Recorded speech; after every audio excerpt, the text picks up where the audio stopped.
Good morning students. आज थोड़ा technical problem के कारण आपकी क्लास थोड़ी लेट स्टार्ट हो रही है। चलिए जल्दी से हम कवर करेंगे, ठीक है। आज हम पढ़ेंगे इंग्लिश ग्रामर फॉर क्लास 6, लेकिन बहुत ही बेसिक चीज़ पढ़ेंगे इसमें। आप जिस क्लास में हो आप इस वीडियो को आप देख सकते हैं और जो भी लिखा हुआ इसको पॉज करके आप कॉपी में लिख सकते हैं। देखिए इंग्लिश ग्रामर, इसमें हम आज आपकी क्लास जो है इंट्रोडक्शन है, जिसमें हम बेसिक इन्फॉर्मेशन के बारे में पढ़ेंगे, ठीक है ना। इंग्लिश क्या है वहाँ से पढ़ेंगे। देखिए इंग्लिश क्या है, यहाँ पे लिखा हुआ है। देखिए इंग्लिश क्या एक लैंग्वेज है। इंग्लिश क्या है आपका एक लैंग्वेज है। देखिए किसी भी लैंग्वेज को जब हम रिटन फॉर्म में लिखते हैं तो उसको हम बोलते हैं स्क्रिप्ट। क्या बोलते हैं? स्क्रिप्ट। किसी भी लैंग्वेज को अगर हम रिटन फॉर्म में लिखते हैं तो उसको हम बोलते हैं स्क्रिप्ट बोलते हैं। देखिए स्क्रिप्ट लिखा हुआ है writing style of a language. Writing style of a language, किसी भी लैंग्वेज को लिखने का जो भी आपका ढंग है उसको हम बोलते हैं स्क्रिप्ट। तो जब भी हम इंग्लिश लैंग्वेज को लिखने के बारे में सोचेंगे तो सबसे पहले हमको क्या चाहिए? स्क्रिप्ट चाहिए। स्क्रिप्ट में पढ़ने के लिए आपको 26 लेटर्स की ज़रूरत पड़ेगी, मतलब सिंबल की ज़रूरत पड़ेगी। कोई भी लैंग्वेज हो उसको अगर रिटन फॉर्म में लिखते हैं तो बहुत सारे सिंबल्स होते हैं, ठीक है ना, उसकी ज़रूरत पड़ेगी।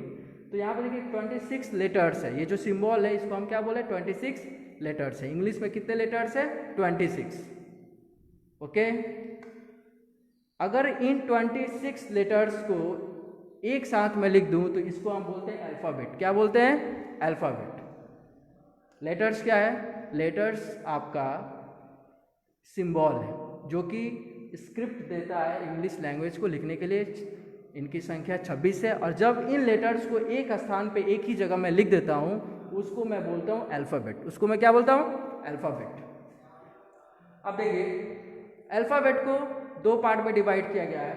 पहला पार्ट को हम बोलते हैं वॉल्स, पहला पार्ट को हम बोलते हैं वॉल्स, और सेकंड पार्ट को बोलते हैं कॉन्सोनेंट्स।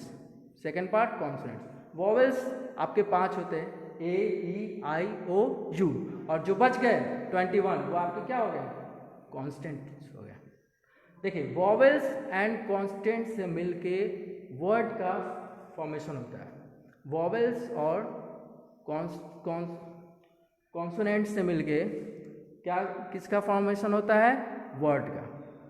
अब बात करते हैं वर्ड क्या है। देखिए सामने लिखा हुआ a meaningful unit of letter, ठीक है। A meaningful unit of letter, अगर हमारा जो लेटर्स है उसको हम ऐसे लिखे जिससे कुछ मीनिंग निकले तो उसको हम क्या बोलेंगे? वर्ड्स बोलेंगे। जैसे मान लीजिए मैं यहाँ पे लिख रहा हूँ, मैंने लिखा पेन, जो कि मेरे हाथ में है, हो सकता है आपके हाथ में भी हो। तो ये जो पेन है ये आपका क्या है? वर्ड। इसका एक मीनिंग है, इसका आपका मीनिंग है। अगर मैं इसको अरेंजमेंट को चेंज कर दूँ और मैं ऐसे कर दूँ तो ये आपका कोई वर्ड नहीं हुआ। मीनिंगफुल वर्ड क्या हो गया? पेन हो गया। और ये जो ENT है ये आपका मीनिंगफुल वर्ड आपका नहीं हुआ। अब आगे बात करते हैं। इन वर्ड से आपका बना है पार्ट्स ऑफ स्पीच। क्या बना है? Parts of speech. इन्हीं वर्ड से बना है। हर वर्ड का अपना कुछ जॉब होता है, उसी तरह आपका हर टोटल पार्ट ऑफ स्पीच 8 होते हैं और सबका अपना अपना फंक्शन है, अपना अपना यूज है। इन्हीं को मिला के बोलते हैं पार्ट ऑफ स्पीच। देखिए मैंने यहाँ पे लिख दिया है, आप पढ़े भी होंगे। Noun, pronoun, adjective, verb, adverb, conjunction, preposition, interjection. इसको एक बार मैं और पढ़ता हूँ। देखिए ये हो गया आपका नाउन। क्या है? नाउन। नाउन का मतलब है नेमिंग वर्ड। ये एक्चुअल में है क्या? Naming word. नाउन का मतलब नेमिंग वर्ड। सेकेंड है आपका प्रोनाउन। सेकेंड क्या है? प्रोनाउन। प्रोनाउन जो है, अगर देखिए repetition of noun is not allowed, that's why we use pronounce.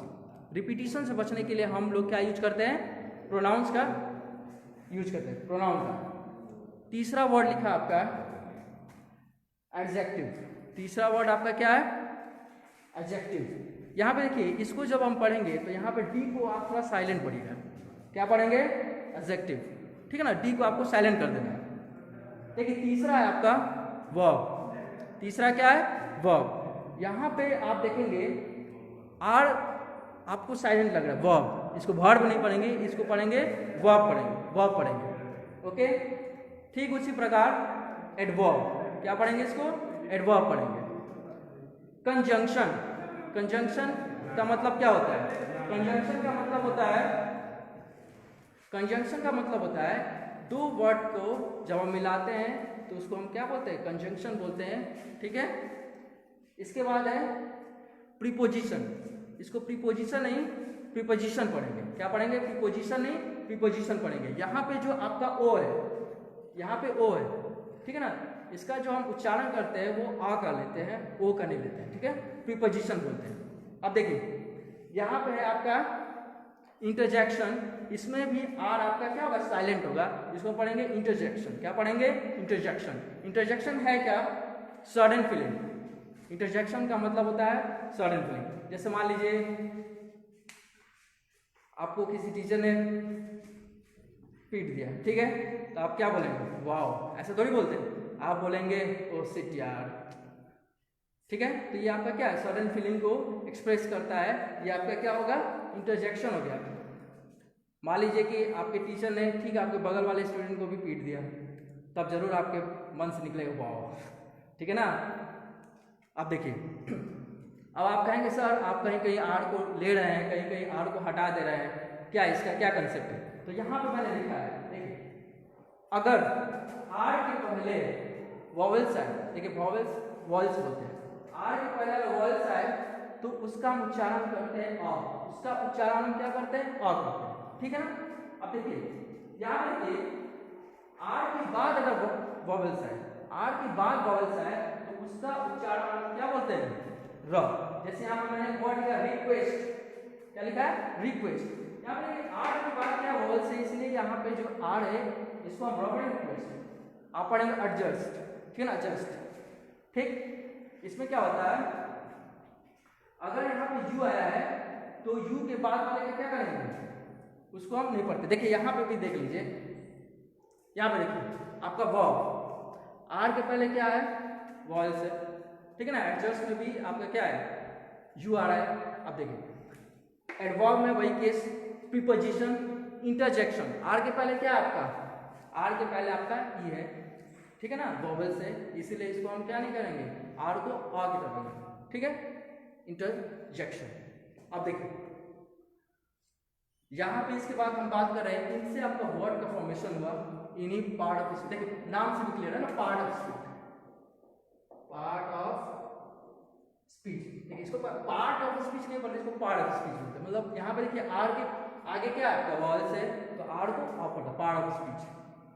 देखिए क्यों सर, मतलब साथ ही साथ क्यों आप प्रोनाउंसिएशन भी बता रहे हैं? मैं इसलिए बता रहा हूँ क्योंकि प्रोनाउंसिएशन जिसका अच्छा होता है उसकी इंग्लिश मिस्टेक जो है ना, स्पेलिंग मिस्टेक काफ़ी कम होती है, और कोई बहुत बड़ी चीज़ें धीरे धीरे आप सीख जाएंगे।